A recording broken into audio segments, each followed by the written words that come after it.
ایک بادشاہ بیمار ہو گیا، جہاں بھر کے طبیبوں نے علاج کیا لیکن فائدہ نہ ہوا۔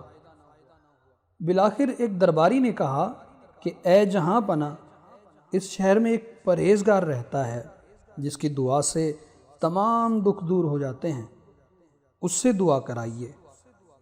بادشاہ نے قاصد بھیجا اور وہ درویش حاضر ہو گیا۔ جب بادشاہ نے دعا کے لیے کہا تو درویش بولا، حضور میری دعا سے آپ کو کوئی فائدہ نہیں ہو سکتا۔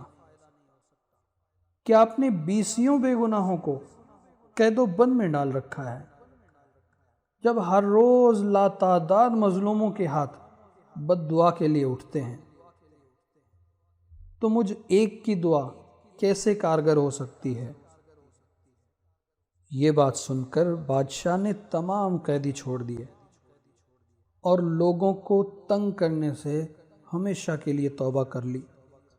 اس پر اس درویش نے 2 رکعت نماز پڑھی اور پھر ہاتھ اٹھا کر کہنے لگا، اے رب کائنات، یہ بادشاہ تجھ سے باغی ہو گیا تھا اور تو نے اس کے خلاف اعلان جنگ کر دیا تھا۔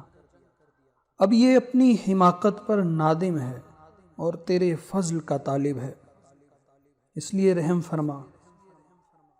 ابھی اس درویش کی دعا جاری تھی کہ بادشاہ تندرست ہو گیا اور محل میں خوشی کی لہر دوڑ گئی۔